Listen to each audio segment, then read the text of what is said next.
Jadi sungguh bagian seseorang itu di dunia al-muqaddar, sudah diukur oleh Allah Subhanahu wa taala. Ya. Tadi kan di pertama yang disebutkan tadi, ajal itu di segi 4 itu sudah ditakdirkan seperti itu. Jadi berapa dunia yang akan dimiliki, berapa umur yang akan didapatkan, ya. Termasuk berapa bagian-bagian kehidupan dunia yang lainnya itu sudah muqaddar. Ya, hanya saja muqaddarnya seperti apa kan urusan gaib. Ya, oleh karena itulah sekali lagi kita perlu untuk mendahulukan hari akhirat kita, kemudian membangun dunia kita dalam rangka mendahulukan hari akhirat tersebut, dalam rangka mencari isti'dad dengan mal, dengan harta, dengan amal soleh dalam rangka menuju hari akhirat kelak nanti. Nah, oleh karenanya dalam Islam dibahas lebih lanjut tentang kehidupan yang berkeseimbangan. Jadi lawan dari tulul amal adalah at-tawazun. Ya. Mungkin at-tawazun di pembahasan ulama-ulama terdahulu tidak terlalu dibahas, tapi di ulama-ulama sekarang banyak dibahas kalimat at-tawazun. Ini terkait dengan konsepsi Islam tentang kehidupan. Jadi kalau tulul amal itu berdampak pada materialisme, ya, kapitalisme, mencari kehidupan dunia terus-terusan dengan lupa hari akhirat, bahkan mungkin juga tidak beriman akan hari akhirat, gitu ya. Yang paling ekstrim kan tulul amal itu dia ya beriman atau meyakini kehidupan dunia tanpa meyakini ada kehidupan akhirat. Itu yang paling ekstrim dari tulul amal. Tentu saja ya orang-orang tidak beriman tulul amal seperti itu.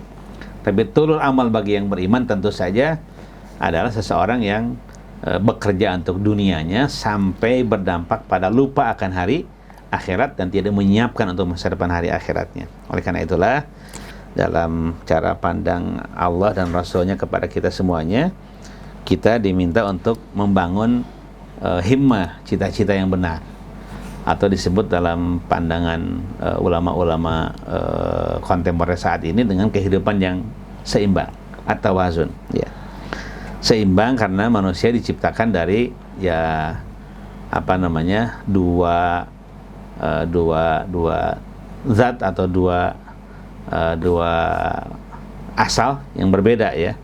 Yang pertama, manusia tercipta secara jasadi, berasal dari tanah. Tentu ini tanah ini adalah dunia, maka tuntutannya adalah tuntutan duniawi, ya. Kemudian makanannya pun makanan duniawi, makanan minuman. Pada saat yang sama manusia tercipta dari ruhullah, dari ruh, ya. Ruh yang sangat dimuliakan Allah Subhanahu wa taala.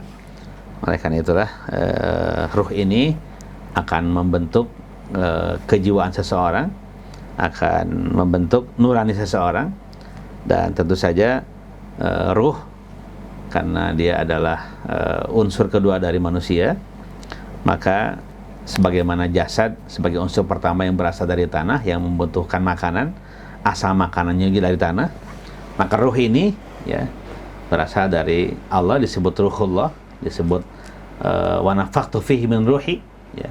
Dan aku tiupkan pada jasad manusia itu ruhku, gitu. Sebetulnya ruh saja, tapi dinisbahkan sebagai dengan diidhofatkan, dinisbahkan kepada Allah sebagai ruh Allah, ruhku kata Allah, itu menandakan kemuliaan, ya. Seperti saum kan. Jadi kullu amal ibni adam lahu illa saum fa innahu li. Semua amal perilaku perbuatan ibadah Bani Adam adalah untuknya, illa saum, kecuali saum fa innahu li, sebab dia saum untukku. Nah, untukku tersebut menunjukkan di situ kemuliaan saum dibanding ibadah-ibadah yang lain. Ruh juga seperti itu. Ketika menyebut jasad kan tidak ada disertakan kalimat Allah di situ, tapi ketika menyebutkan ruh disebutkan unsur Allah di situ, ruhi, ruhku kata Allah, ruhku kata Allah Subhanahu wa taala. Nah, oleh karena itulah, karena kemuliaannya tersebut, maka ketika jadi unsur kedua dalam tubuh kita yaitu ruh, nah dengan ruh tersebut maka berdirilah kita ini kan, yang asalnya Adam alaihissalam tercipta dari tanah, kemudian tidak bisa bergerak. Ketika ditiupkan ruh oleh Allah Subhanahu wa taala, maka bergeraklah dan bisa berdiri. Dan kita pun sekarang bisa berdiri karena jasad kita masih menyatu dengan ruh kita. Ya, coba kalau satu saat roh kita terserabut dari jasad kita, langsung kita tergeletak. Itulah kematian. Kematian terjadi manakala roh berpisah dari jasad. Kita bisa berjalan, bisa berlari karena roh masih menyatu dengan jasad kita. Suatu saat ketika Allah takdirkan kepada kita roh itu dicabut, tidak lagi bersama kita, meskipun seseorang sedang berdiri, langsung terjatuh. Oleh karenanya banyak peristiwa kan, seseorang yang sedang sujud kemudian tidak bangun lagi. Ada seseorang yang sedang baca Al-Quran, kemudian langsung dia terjatuh. Ada seseorang sedang berpidato kemarin di Pilkada Halmahera Timur, sedang pidato mau ke KPU, kemudian terjatuh. Karena saat dia berdiri, saat itu pula Allah mencabut nyawanya, memisahkan ruhnya dari jasad tersebut. Nah, manusia tercipta dari dua unsur tersebut, dua unsur tadi. Unsur tanah yang jadi jasad kita, makanannya berasal dari tanah, dan unsur ruh yang menjadi ruh kita, yang kemudian ruh itu membutuhkan makanan juga, ya unsurnya unsur ruh, ya, yaitu ar-ruh, kitab Allah Subhanahu wa taala, makanannya zikir pada Allah Subhanahu wa taala, ibadah pada Allah Subhanahu wa taala. Itulah makanan ruh kita. Nah, kita tentu saja supaya kehidupan kita menjadi kehidupan yang penuh makna, maka harus dibangun keseimbangan, ya, antara kehidupan jasadi kita dan kehidupan ruhiyah kita. Itulah cita-cita namanya. Itulah kehidupan berkeseimbangan namanya. Lawannya tulul amal, lawannya panjang angan-angan. Nah, terkait dengan tawazun ini, ya, tentu dalam Al-Quran disebutkan panjang lebar. Salah satunya adalah salah satu doa yang disebutkan dalam Al-Quran. Sebagian manusia berdoa, Rabbana atina fid dunya hasanah wa fil akhirati hasanah wa qina adzabannar. Jadi sebagian manusia berdoa hanya Rabbana atina fid dunya hasanah wa ma lahum fil akhirati min nasib, kan gitu. Ada sebagian orang yang berdoa Rabbana atina fid dunya hasanah, di akhirat tidak punya bagian apa-apa. Tapi ada orang yang berdoa dengan doa yang lengkap. Rabbana atina fid dunya hasanah wa fil akhirati hasanah wa qina adzabannar. Ini doa yang paling lengkap, ya. Dan ternyata dalam hadis Imam Bukhari disebutkan bahwa Rasulullah SAW berdoa dengan doa ini. Terbanyak doa Rasul adalah doa Rabbana atina fid dunya hasanah wa fil akhirati hasanah wa qina adzabannar. Nah, di doa tersebut mengandung, ya, apa namanya, kehidupan yang berkeseimbangan. Kita ingin tidak saja di akhirat baik, ya, mendapat kebaikan, tapi di dunia pun mendapat kebaikan. Rabbana atina fid dunya hasanah. Kebaikan di dunia, kan? Segala jenis kebaikan di dunia. Wa fil akhirati hasanah. Di akhirat pun kita ingin kebaikan, segala jenis kebaikan yang ada, yang ditandai dengan wa qina adzabannar, terhindarnya kita dari siksa api neraka. Juga bisa dilihat bagaimana kehidupan yang seimbang dalam pandangan Islam itu sebagai lawan dari tulul amal, ya. Bisa dilihat dalam surat Al-Jumu'ah. Allah berfirman, ya ayyuhalladzina amanu idza nudiya lis-salati min yaumil jum'ati fas'au ila dzikrillahi wa dzarul bai' dzalikum khairul lakum in kuntum ta'lamun. Wahai orang-orang yang beriman, tatkala adzan Jumat dikumandangkan, ya, maka tinggalkanlah, maka bergegaslah pergi ke masjid, pergi zikir pada Allah ke masjid, ya. Kemudian maksudnya salat Jumat maksudnya, kemudian tinggalkan seluruh transaksi perdagangan. Ya, jadi transaksi dagang itu harus ditinggalkan pada saat adzan Jumat sudah berkumandang, khususnya bagi laki-laki akil balik. Ya, bahkan jumhur fuqaha menyebutkan, ya, bahwa kalau adzan Jumat sudah berkumandang tapi masih ada orang yang bertransaksi, maka transaksinya tidak sah, karena adzan Jumat sedang berkumandang.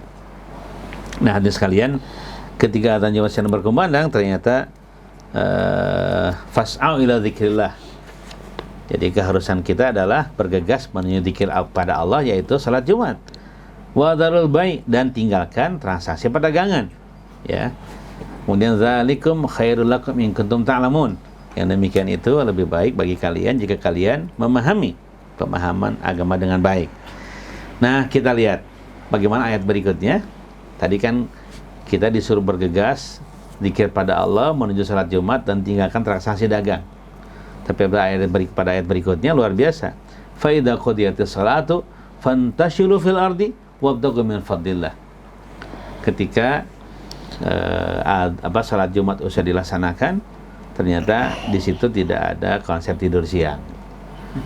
Nah, yang ada adalah fantashiru fil ardi, menyebar luasnya kalian di muka bumi, bukan di Jakarta, bukan di Bandung, di muka bumi, di mana saja di bumi Allah Subhanahu wa taala. Berarti Islam mengajarkan supaya manusia muslim itu punya cita-cita besar. Apa namanya? Global. Menjadi manusia global. Fantashiru fil ardi. Untuk apa? Ya wabtaghu min fadlillah, cari karunia Allah, ay arzakillah. Ya min fadlillah, ay min arzakillah. Cari rezeki Allah Subhanahu wa taala. Cari karunia Allah Subhanahu wa taala. Tapi tentu ada ujungnya ya. Jadi tidak hanya fantashiru fil ardi, tidak hanya wabtaghu min fadlillah, tidak hanya menyebar di muka bumi, tidak hanya cari rezeki Allah, tapi ada berikutnya. Wadhkurullaha katsira la'allakum tuflihun. Banyak zikir kepada Allah Subhanahu wa taala. Jadi dimanapun kita harus berzikir. Ketika mencari karunia Allah, mencari dunia pun harus berzikir gitu. Zikir ini sangat amat penting ya dalam segala keadaan. Ya, ketika salat seluruhnya zikir. Ketika usaha pun, ketika mencari kehidupan pun ternyata di situ penuh dengan zikir pada Allah Subhanahu wa taala. Itulah kehidupan keseimbangan ya. Oleh karena itulah jangan salah cara pandang. Jadi ketika Islam menghendaki untuk supaya kaum muslimin tidak terkena penyakit tulul amal, di mana mencari dunia, mencari kehidupan dunia, kemudian melupakan akhirat, tapi saat yang sama juga Islam memerintahkan kepada kita untuk membangun keseimbangan. Buktinya ketika adzan Jumat berkumandang di hari Jumat, kita disuruh untuk segera salat dan zikir serta meninggalkan transaksi dagang atau urusan-urusan keduniaan kita. Tapi ketika Jumat usai dilaksanakan, maka yang Allah perintahkan adalah supaya kita menyebar di muka bumi, mencari karunia Allah, yaitu rezeki-rezeki Allah Subhanahu wa taala, dan kemudian memperbanyak zikir saat mencari rezeki tersebut supaya kita ada benda kehidupan yang bahagia. Hadirin sekalian yang Allah muliakan, jamaah Majelis Selasa yang berbahagia, sedikit saya ingin lebih menyempurnakan keseimbangan tadi, yang membangun cita-cita yang seimbang dunia akhirat, atau membangun cita-cita duniawi untuk sepenuhnya membangun akhirat kita. Ya, dengan kisah di sirah nabawiyah kita, di mana di antara sahabat itu ada yang digembirakan masuk surga ya. Ada al-asyaratu al-mubasysyaruna bil jannah. Jadi ada 10 sahabat Nabi yang dijamin masuk ke dalam surga. Ya.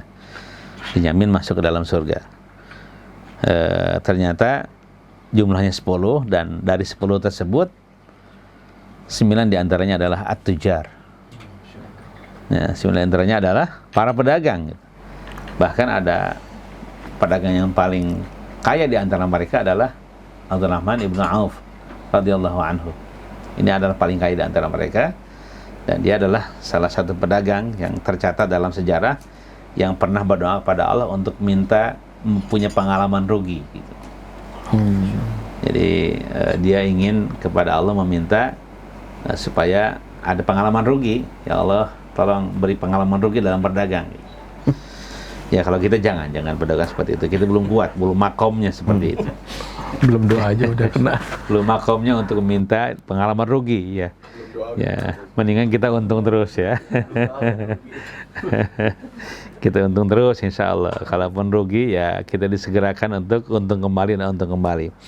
Yang penting adalah dagang kita, bisnis kita, dan usaha duniawi kita dalam rangka untuk membangun ukhrawi kita sebanyak-banyaknya.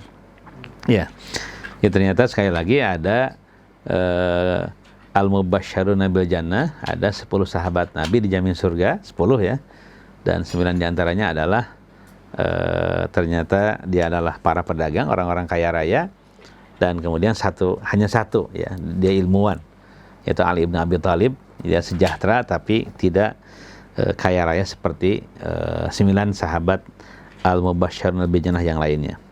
Ini menunjukkan bahwa tidak ada dalam Islam itu pertentangan antara kaya dan takwa gitu. Itu yang jadi poin ya. Dalam Islam tidak ada pertentangan antara kaya dan takwa. Jadi orang bisa takwa dan kaya, dan orang bisa kaya dan takwa sekaligus. Contohnya siapa? Contohnya adalah al-mubasysyaruna bil jannah. Orang-orang 9 orang yang digembirakan masuk surga karena mereka ternyata orang-orang kaya raya dan mereka adalah para pedagang. Silakan.